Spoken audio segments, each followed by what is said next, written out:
Hey, party people. Welcome to not just another season, but actually, in fact, a whole new podcast. I did a full season called The Recovering Liberal, and I really enjoyed that it gave me the space to just talk about really whatever was capturing my attention. And as you can imagine, there were like 30 big stories a week, and recording a podcast once or twice a month, I was kind of overwhelmed with choices. So it was like, the paradox of choice at play. I was having like paralyzation over like, well, what do I even talk about next? Because this space is so vast.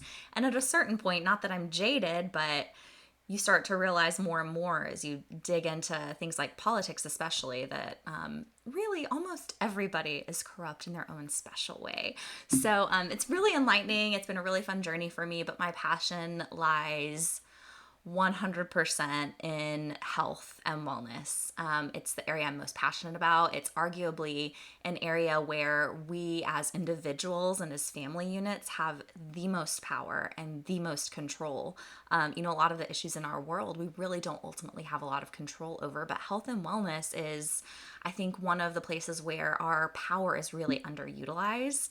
And I think that my goal over the course of this podcast is to really challenge the way we're thinking about our health and wellness, and do that through providing a lot of information, things that I've learned, but I'm also going to bring on a lot of guests and experts in various aspects of health and wellness and cleaner living and things like that. So you'll have to hear me talk a lot less on this podcast if you're one of the 12 people coming with me from the Recovering Liberal.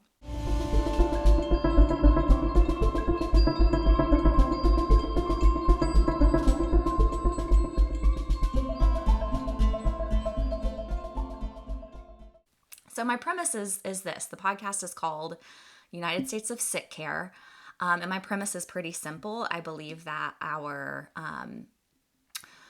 primary kind of healthcare model in the United States in particular, though some of this plays out similarly globally, but I'm talking about the United States in particular, and I think our healthcare model is a sick care model. Anytime I say healthcare these days, I'm using air quotes because our traditional healthcare model works something like this. We are in an environment where our food, water, everyday products that were being sold and told, there's just trace amounts of formaldehyde and the bad stuff in it.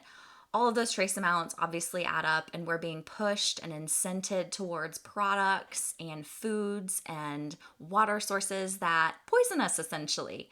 And our healthcare model kind of relies on that, because then whether it's in childhood, which we're seeing more and more of unfortunately, or moving into adulthood, once you're sick and kind of in the system, then we put you on drugs. We offer surgeries. We offer interventions that are hugely profitable for the healthcare industry at large. And we make lifetime patients out of you. Therefore, we have like a sure system of profit. And while I do think that there are, there's a certain degree of puppet masters of this, I think it actually just happens more as a product of a broken system that is incredibly siloed and incredibly profit motivated. So let me just give you a very practical example. Let's say you go to the doctor and it's a regular checkup and your physician says that you have high blood pressure. You go on, you're prescribed a drug and you go on high blood pressure medication. That drug causes side effects, which the medical industry instead calls side effects instead of diseases, which they're really diseases that they cause. You start having sleep issues or, whatever comes as a result of taking that drug. So you go on more drugs for that. Let's say that, you start having these eczema type outbreaks or maybe some dermatitis. Then you go to a dermatologist. And that dermatologist likely prescribes you something like a steroid cream or a steroid pill or something. Again, a prescription medication. And that comes with its own level of side effects. Let's say you start experiencing depression. Then you go and see a mental health care professional or a psychiatrist who puts you, says, you're having problems sleeping here. Let's take a pill for that. Here's your depression medication. So you're on even more medications. And this happens in silos. You get sick, you go to an urgent care doctor who's different from all of those other doctors that you're seeing for your other issues, and they, prescribe antibiotics because maybe we don't know what kind of infection it is, but, maybe antibiotics will help clear it up. And none of these physicians are ever meeting in a conference to look at perhaps there is some underlying set of causes in your diet, lifestyle, habits, your way of taking care of yourself that could be causing all of this inflammation and immunity issues or whatever is the cause or causes that's leading to experiencing all of these issues. So preventive medicine insurance spends, I think I forget the exact figure, so don't quote me on this, but I think it's something like 12%, and I think I'm being generous on preventive medicine, which would include in the context of big insurance, like your wellness checkups and things like that. A very small percentage, and that's just talking about big insurance. So the medical industry at large, they profit from interventions. They profit from big pharma. They profit in terms of surgeries. They profit in terms of medical devices. They profit in terms of doctor visits and how much you're leveraging your insurance. They profit in insurance. It is a profit-motivated systems, and we have some of the poorest outcomes in the world to show for it. You think of the US, you think we're this, developed nation, we have some of the most advanced medical technologies. And where does that leave us? Is that translating to better results? No. In fact, 1 in every 2 children at this point is diagnosed with a chronic disease. We have the highest obesity rates in the world. We have higher infant and maternal mortality rates than other developed nations. We have more surgeries. We take more prescription medications. I think 70% of the US is on at least one prescription medication. And I am never offering medical advice. I am not an expert in any one thing. I am, in fact, an amateur. I'm like, here's what I am. Like, I have my circle of people, my family in particular, and I have my friends, and I like to joke that I go down rabbit holes so they don't have to.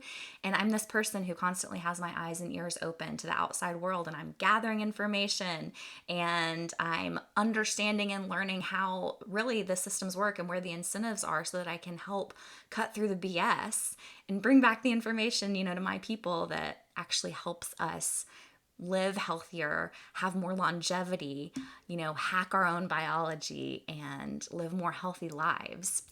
That's me. So I'm kind of like oscillating between those two worlds constantly. And I want to bring some of that more, to you publicly, because I believe that even though I'm an amateur and I'm not an expert and I'm in no position to give you, any one of you, medical advice, I do believe in the power of ordinary people coming together and sharing their real life experience and also more kind of clinical studies and things that we've learned and picked up along the way.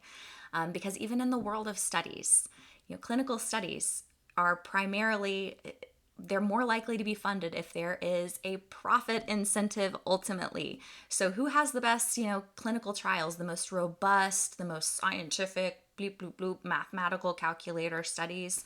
Well, it's going to be, big pharma, for instance, big medical. They're always going to have more robust studies to beat out and kind of drown out all of these loads of anecdotal and some clinical studies as well. But you can listen to, 100 people, probably in your own life, people telling stories about how they were able to circumvent, the traditional medical route and actually become healthier and better for it. And meanwhile, this system over here, the kind of traditional medical system, gave us things like the opioid epidemic. So maybe it's time to reevaluate in whom we're placing our trust and our own approaches, and really start honoring our own gut instincts and stop this pattern of just waiting to get sick so that we can become lifetime patients and have the profit sucked out of us for the rest of our lives. I'm really, really passionate about this. I'm so excited to bring you some guests who are actual experts and have some conversations and go deeper into where the incentives are in our traditional kind of American medical system, and bring more to the forefront some of the unfortunately lesser known evidence, actual scientific evidence we have on the role that things like the food we eat and the air we breathe and the water we drink and the products we use and the medical professionals that we choose to tap into to stay healthy, just how much of an impact that makes. So I'm really excited. I hope you come on this ride with me.